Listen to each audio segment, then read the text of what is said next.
Hey guys, it's Jess from Curse, and we're here with Todd from Hi-Rez. He's going to tell us a little bit about the big announcement that Hi-Rez just made. They just announced their partnership with Tencent, a Chinese publisher for Smite. So hi, how's the show been going for you so far? Oh, it's been awesome. It's always fun to be here at Gamescom, but this year was particularly special because of the partnership announcement, so we're real excited. So now, what exactly does this affect going forward? Was this the first time that you guys have had a publisher for Smite? Or, and is the publisher going to be for both the North American and the Asian servers? So basically the partnership is strategic in nature, so we certainly have the intent to cooperate long-term on many things, but most specifically it's about the game Smite, and it's about Tencent having publishing rights for outside North America and Europe. So Hi-Rez, we've been doing a beta, as you guys know, because you've been active in it, in North America and Europe to date, and we'll continue to maintain those servers and to directly publish and service the community in those territories. But what's exciting about it is that Tencent is going to help us take the game in other territories that would be harder for us to reach directly, and that's starting with China. So they announced that worldwide publishing rights agreement, and also that they'll be starting in China with the closed beta starting in October. So right around the corner, we'll start to have Asian servers, and we'll start that beta process. Oh great, that was actually going to be my next question was, had the beta begun in China yet? So do you have plans for, or do you have set plans for an actual release date just yet? Not yet, no.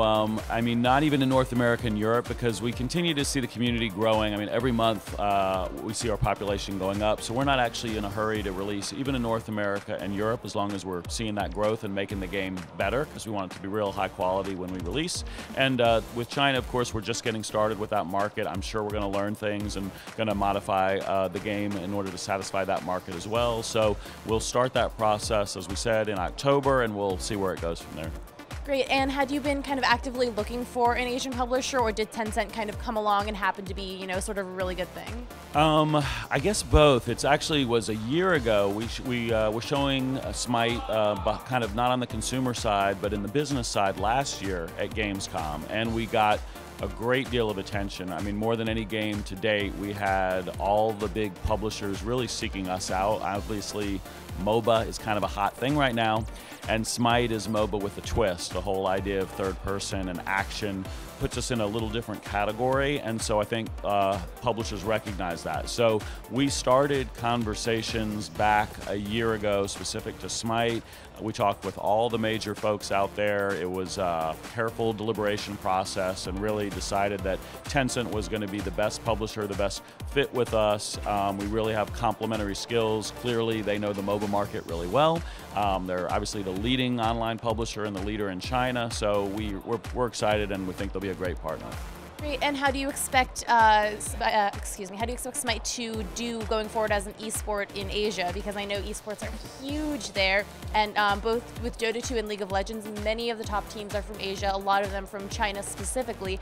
Do you expect Smite to really take off in the esports scene in Asia? We certainly hope so. Again, I think that the fact that it has teamwork and strategy like a MOBA, but also this kind of concept of individual reaction time like an action game or like a shooter will make it particularly appealing to players worldwide. And obviously some of the best players come out of that region. So we're already preparing for that by nurturing the scene in North America and Europe. So Tencent will really be responsible for regional esports tournaments, and they've again got great history doing that, and we'll continue to serve North America and Europe. And so in the short term, we've done things like build a great spectator mode into the client. So we have demo recording, 3-minute delay. We have a way for players to watch, spectate matches within the client and see the item builds of players and gold and experience graph over time, and features that MOBA players have grown to expect from other games. So that's started. We have weekly tournaments at this point. So every Saturday we have a North American tournament. Every Sunday we have a European tournament. And then we're doing event-based tournaments. So tomorrow here at Gamescom, ESL is hosting 4 invited European teams. They'll be competing for 15,000 euro.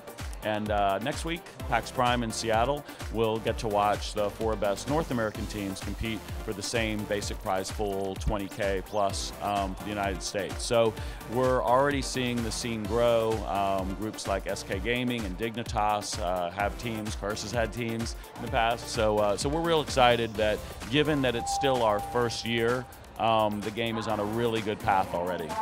Good, great. Well, thank you so much for your time. Once again, I'm Jess from Curse, here with your Gamescom 2013 coverage. This coverage has been brought to you by Alienware. Thanks for watching. Enjoy the game.